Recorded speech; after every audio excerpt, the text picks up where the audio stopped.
Most teens don't rebel because they hate you.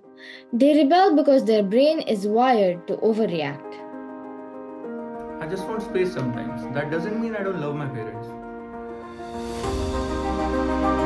When I get quiet, it's not always attitude. Sometimes I just don't know how to explain myself. Hello, I'm Elvira DeBridget, a certified positive intelligence coach working with parents and their teens. I'm here to help you connect with your teens. The teen is convinced she can move to New York and make $100,000 through online work. Give your teen a little more space. There is like a biological need to separate from the parent.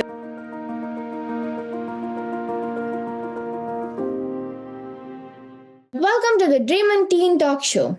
I'm Ayurda, and today we are joined by Elvira, an international teen mind-body coach whose work is helping parents reconnect with their teen before it's too late.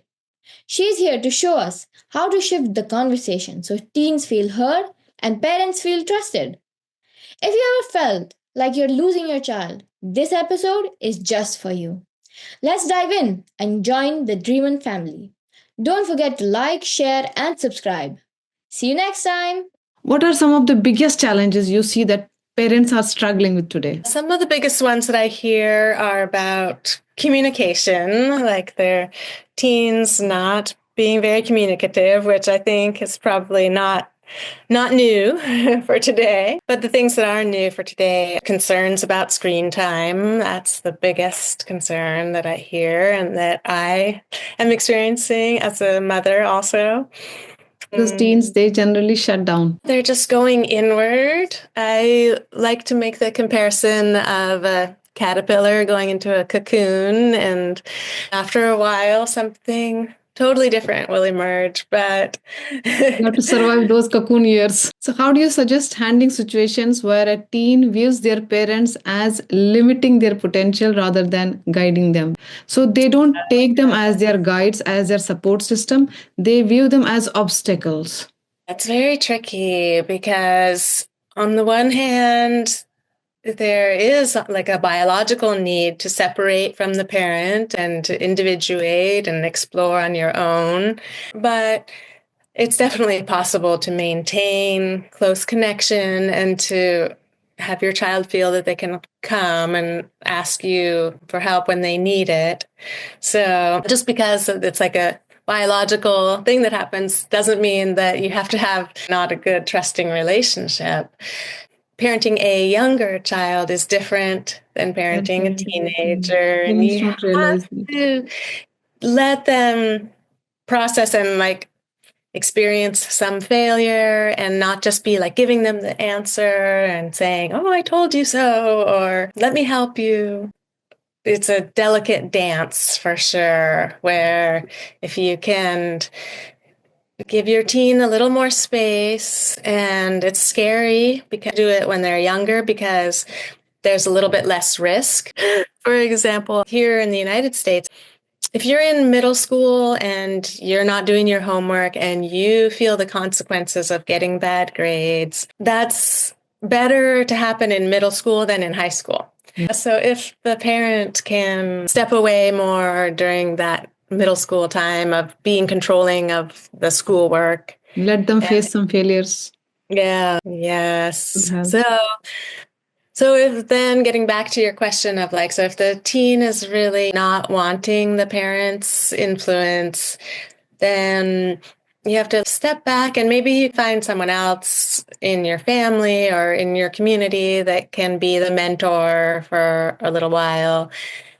And you can, as a parent, listen, hold back your advice for a while until they ask. In your view, sometimes there are so many teens very disrespectful towards their parents. There are so many parents struggling with that they were sweet, obedient kids, but as soon as they hit teenage, and they are very disrespectful. And sometimes there are single moms, and they really do not know how to handle that situation when the child becomes overpowering. Every situation is a little bit unique, but We have to also understand teens are going through so many changes that are not just hormonal, but also the brain changes. The point is that the teenagers are going to overreact because of what's happening with them biologically. And so if, as parents, we can set boundaries, that's very important. We can say, hey, come back and talk to me later when you're more respectful. I don't appreciate that. But also don't take it personally. We don't have to get like, you're so rude, and don't react too much. Just be very calm. Let it go. So we know that there are different types of teens also. Some teens, they act out as a form of unspoken rebellion, while others, they may be struggling emotionally but do not communicate. So in cases like this, how can parents tell whether the teenager is just acting out of defiance or if there is a deeper issue that needs understanding or addressing? That's where, like I said, just more listening and less talking on the part of the adults, and really giving space that the teen knows that if they're going to say something, an adult, maybe it doesn't have to be the parent, but there's an adult in their life that will just listen and take their time in responding. How good it feels when you're able to just express yourself and you don't really need the other person's input so much. So I feel like if a teen is just holding back, then they just need a safer place. And sometimes as parents, we're offering a safe place and we're coming from so much love. But the teen themselves, I had one young person told me recently that the expectation that she knew her parents had of her, and they were like expecting the best of her and had such positive regard for her, but for her to live up to those expectations, she felt was like crushing her, she said. So sometimes even when we're doing our best as parents, it's tricky because different people, like you said, take things differently and respond differently. A teen wants full independence. That's the ideal scenario for them. Like staying up as late as they want, making their own decisions, and resisting all types of parental control. But at what point should parents set non negotiable boundaries? And where should they allow freedom? Like for parents, it's difficult. One thing comes to mind is that I have known people my age who, when they were children, they didn't have any boundaries from their parents. And they definitely said, oh, I wish I had it, because now as an adult, it's so much harder for me to set my own boundaries for myself and respect for myself. That's a good word for the parents to know that it's worth doing. They will appreciate it someday later. What I'm doing now with my youngest teen is I share with him the research about sleep and sugar and different things. It took a while, but now he's starting to see like, oh yeah, I don't want to have acne. Dysregulated sleep is going to affect me in these different ways. It's more like a conversation, and I do have limits on his phone and computer so that if he's going to be up late at night, he's not going to be on those devices with his friends. Are there some challenges that these teens have shared with you or the parents have shared? And one example I had was like a girl who was going through a lot of anxiety and pain, and eventually through some communication, she was able to tell us that there was a lot of pressure in her classroom at school for her to be like this popular girl. She was getting it from both sides, like the girls and the boys were just like expecting so much from her and wanting to be her girlfriend or boyfriend, and she wasn't really emotionally ready for all that. I think this was in like 6th grade or something. That's a big challenge today. But you're in favor of parents restricting the digital time of kids. Yes. They should have. Yeah, and that's definitely a challenge that I have dealt with myself at home. And yeah, it just needs to be a real conversation all the time of your brain is still developing. It's my job as a parent for your safety. And so that's why I want to know what you're doing online. A mother is struggling with her teenage daughter who believes that real life is what she sees on social media. The teen is convinced she can move to New York and make $100,000 through online work, dismissing realistic concerns. How can parents address this without completely shutting down their child's ambitions? It is tricky as an adult, even. Like, I see so many ads online, and a lot of times I'm like, oh, really? Could I do that? Then it reminds me of my middle child who really, for a while as a teenager, thought like he could be a professional gamer and make a lot of money. And I was like, well, there's so many other people trying to do exactly that. But what I did was I really talked to him about, it's like, so what would you need in order to do this? And what would it look like? And so like help them kind of make a plan, make how realistic and how much, and really like let them do a Your lot. plan. How are you going to earn $100,000? Walk me through it. Yeah, exactly. What would you need? And so it was ongoing. So that they see the real picture. What would it really look like? And do you think you can navigate this part of it? And then what would happen if, give them lots of scenarios. Put obstacles in the way when they're in the planning stages. See how they navigate through it.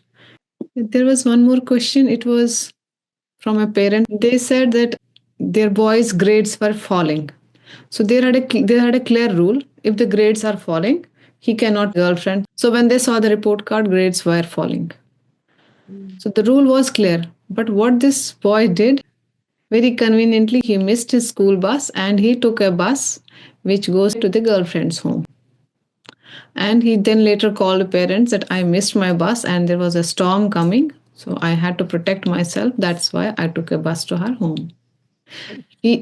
So should this parent focus on the rule breaking part or the lack of communication part or like breaking the trust part? How do they start and rebuild from so that the child does not make it a norm? That's really tricky. I mean, the first thing is like the safety, because if we didn't know where you were and if something had happened before you got to your girlfriend's house, we wouldn't have known where you were. And that's very scary. There's so much more in there that is like, why are the grades going down? That's kind of the big question. Is there something else in there? Is he just not interested? And also the feeling that he's having of being with his girlfriend. I'm sure he's getting a lot of validation there and support. That's for the parent to ask those questions and understand their son's point of view and then be saying, it's really not okay with us that you broke the rule and we were very clear. So there's probably going to be some other consequence, but I would tread lightly in terms of just making it about the consequence and trying to understand and see, okay, can we help you with getting these grades back up? Is there anything we can do? Done. It's tricky for parents. I don't think teens realize that. That's really true. And it's so natural for them to want to do risky behaviors. I mean, part of it is just not realizing some of the risks, but there's also this like need in us as young people to prove ourselves and to try new things, and it equals to doing risky things. And so we can try to find healthier ways for our teens to take some risks. So that adrenaline rush is satisfied. Yeah. But so in that particular circumstance, what you were saying with the boy, I think for myself, what I would probably do is like have him be home and kind of grounded for a little while we talk about it. And and then asking these questions. It's not just like talking at him, but like really trying to draw out what's the solution? What can we do? We don't want you to be unhappy. We're not trying to keep you from your girlfriend. Maybe she can come over here and you can study together. I like try to find solutions that will work for everybody. So when parents establish clear rules, that means they must stick to those rules. There's also one more issue nowadays going on with teens, that is drug abuse, vaping, and lots of teens are caught in school vaping, taking drugs or vaping, and sometimes they get dismissed and sometimes they go. And there is one more issue, they are fighting in the bathrooms and nobody is stopping, and they are all other kids, they are taking videos because they get some content for social media. As a parent, what do you tell them? Yeah, that's really hard. And I mean, we can tell them all the smart things, but are they going to care? Because there's this whole thing about, as a young person, we're trying to like establish our status, really. It's like it's very important to us when we're probably not our whole life, but especially as teens, we're just learning about that. Like, oh yeah, I want to be the one with the best video, and then I will get some status with friends and maybe even go viral or whatever. So yeah, it takes a lot of work. It's not just like, what can we tell them? But it's like, what do we model? And also like learning about how our choices affect us and what kind of person do we really want to be. They will realize at some point in time. And you said a very important word, model the behavior. If parents model that behavior, the kids are more likely to follow that. I shouldn't be like this. They'll feel guilty at some point and correct themselves. It was a really important key point. Yeah, or not even the feeling guilty, but just like realizing like that's not going to serve me. I'm not going to get where I want to be. I don't want like my future boss to look at my social media and see these ridiculous videos. Yeah. Your work, it focuses on guiding parents through puberty challenges also. So first, what are some of the challenges that a parent is likely to face when a girl hits puberty and when a boy hits puberty? So what's the difference? And how should parents prepare themselves, and what work do you do there? I mean, the obvious one is the different body changes, and with that can come changes in confidence level, and for both boys and girls, like feeling comfortable with themselves and their bodies because their bodies are changing so fast. But it can be a lot stronger for girls, I think, because it's like this taboo thing in our culture not to talk about menstruation. We just don't even have very much research on that. Like, what is normal for the amount of discomfort or the amount of blood or all these things. As parents, we really want to open up that discussion, have it be something that is normal. And I do a lot of work with looking at the different cultures and how there can be such an honoring of this time and how special it can be. I just think that in a family where there's a daughter and a son, that parents, they educate their son as well, because when the daughter has periods, the son also has to be sensitive. Yes, it's a very sensitive time for the girl child because she's undergoing ton of discomfort. Yeah. Which normally, if a boy is not educated, he tends to annoy his sister.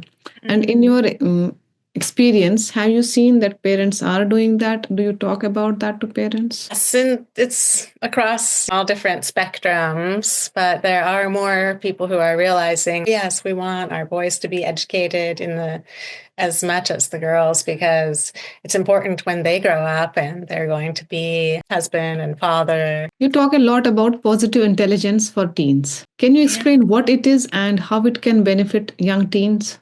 Positive intelligence is a measurable amount of time that our brain is working in a positive way, a productive way, rather than maybe being in a judgmental way or negative loop. There are techniques that we can learn for how to focus our thoughts. There's a foundation program that helps us to really look at our thoughts and understand our patterns through these little daily exercises that are habit building.